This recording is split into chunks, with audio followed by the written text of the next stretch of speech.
Senator Ted Cruz is one of the highest profile politicians in all of the United States. He serves in the U.S. Senate, sits on Foreign Relations Committee and on the Judiciary Committee, among others. He also hosts one of the top podcasts in all of America. Cruz is rumored to have interest in running for president again somewhere down the road. And every now and again, he's part of the conversation as a potential nominee for the Supreme Court.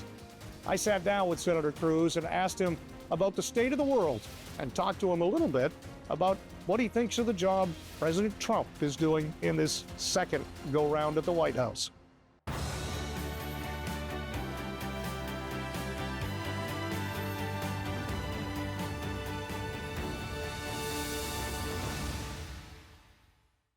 Senator, thanks for doing this with us. Always good to be with you. The city of New York has chosen a socialist as their Democratic nominee for mayor. What does this tell us? Well, I suppose it's truth in advertising. It is who the Democrat Party is. Chuck Schumer immediately endorsed the socialist. My reaction is one socialist endorses another. You've got this young kid. He has no experience running anything, so they want him to run New York City. He openly embraces socialism, so he's going to chase away capitalists, anyone with a business. New York is going to become an even worse place to run a business, an even worse place to get a job. He is someone who is virulently anti-Israel. He is a Muslim who cheers on the radicals. The day after October 7th, he put out a statement condemning Israel. Literally the day after Hamas had murdered 1,200 Jews in Israel, on the worst single mass murder of Jews in a day since the Holocaust. This guy's reaction was to blast Benjamin Netanyahu in Israel. He is now the Democrats' choice to lead the city of New York. I'll tell you, if you're a New Yorker and you want your family safe from crime, you want your family safe from illegal immigrants and murderers and rapists and child molesters, well, electing a left-wing socialist who cheers on the terrorists, you know, I got to say, for young people, it makes me think that young people don't remember what New York was like in the 1970s. And I'm sorry to say, if they end up in the general election putting this clown in the mayor's office, tragically, New York is going to feel a lot of pain because the policies he's advocating, they don't work. You serve on foreign relations, and so let's kind of do an around the world, if we will. You mentioned Israel. Let's talk about Gaza first. Yeah. Where are we now, and how has that whole thing unfolded, and where does the United States need to be from this point forward when we talk about Gaza? Well, listen, in the wake of October 7th, what Israel has done is extraordinary. They have targeted and they have publicly committed to eliminating Hamas. Hamas is a terrorist organization that seeks the destruction of the state of Israel, the murder of every Jew in Israel.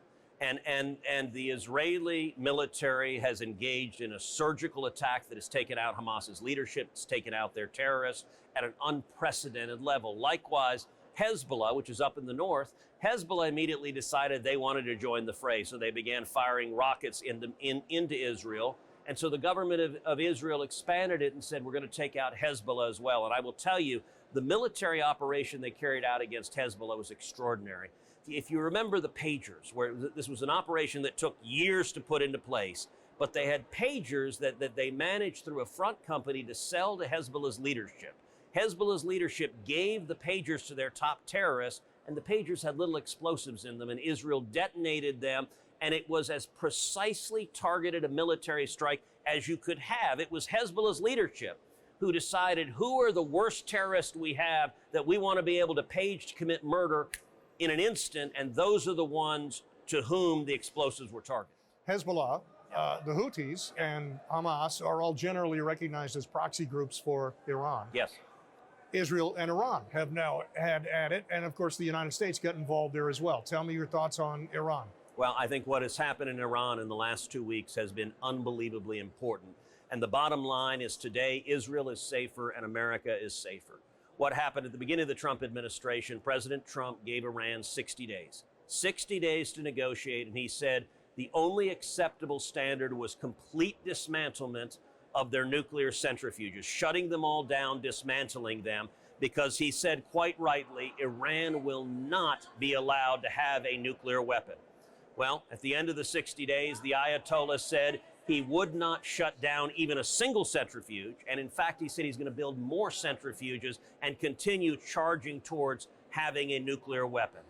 On the 61st day, Israel began its bombing attack on Iran. And again, much as with Hezbollah and Hamas, that they carried it out with absolute precision. They took out the senior leadership of Iran's military, those generals who would carry out a war against Israel or a war against America. Israel systematically decapitated that military leadership. They also took out the senior nuclear scientists in Iran, and they took out many of the nuclear research facilities. But they had a problem, which is the major nuclear weapons research facility in Iran. It's called Fordo.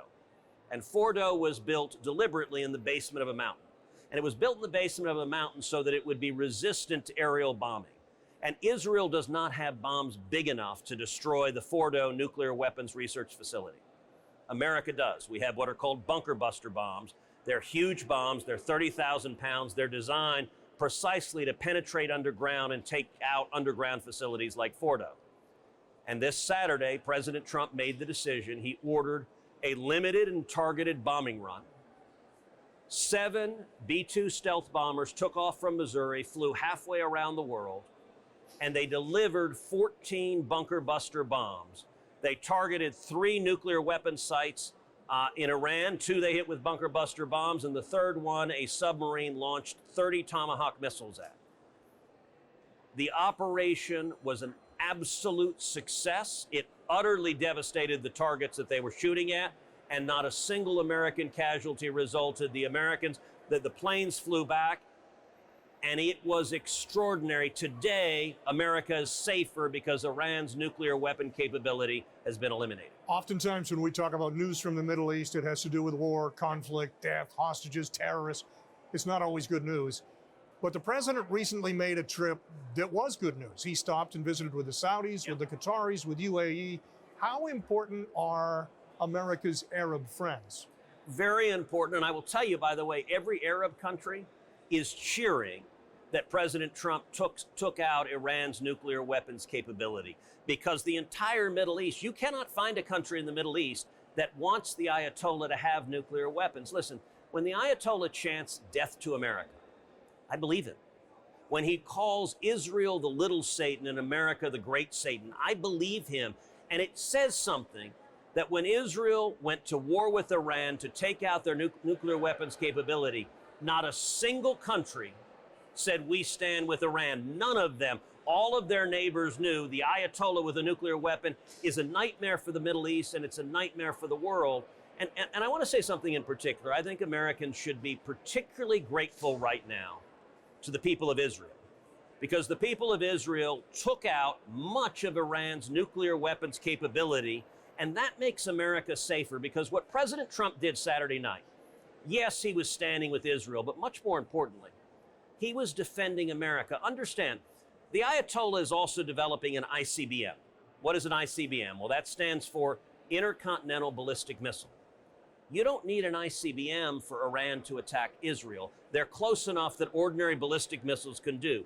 The only reason the Ayatollah has been working to develop an ICBM is to deliver a nuclear warhead to an American city and potentially murder thousands, if not millions, of Americans. And so both Israel and President Trump acted decisively to ensure that the Ayatollah is not able to murder the Americans that he's pledged that he wants to kill.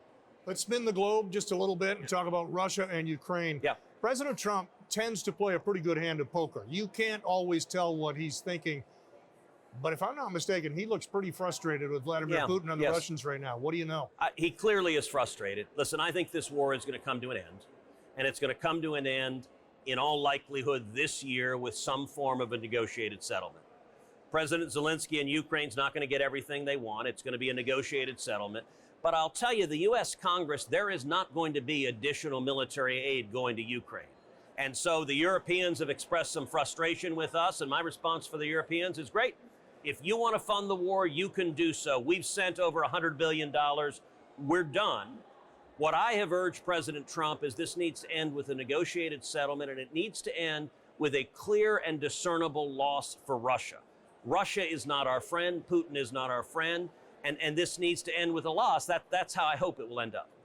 Before I let you go, let's talk about a couple of things here at home. One of them, border security. Yeah. Last time you and I sat down, there was a bill pending before the Senate that would have allowed 5,000 illegals every day to get the golden ticket and come into the United States. Tom Homan just reported that in the month of May, ICE released zero people, not in a day, in the entire month of May. Not 150,000 that would have been in. What happened on January 20th of this year? Look, the world changed. And listen, we had an election in November that the entire country said, we want to change course. We're not happy about the course we're in. And the open border we had for 4 years was a major, if not the major issue in the election. Joe Biden and the Democrats allowed 12 million illegal immigrants to flood into this country, the worst illegal immigration in our nation's history. I represent Texas. I see it firsthand every single day. We were seeing Americans murdered every day. We were seeing women raped. We were seeing children violently raped by illegal immigrants every single day because of the Democrats' open border policies. I predicted last year, if and when President Trump is reelected, that will end, and it will end immediately. It won't take a year. It won't take 6 months. It will happen immediately.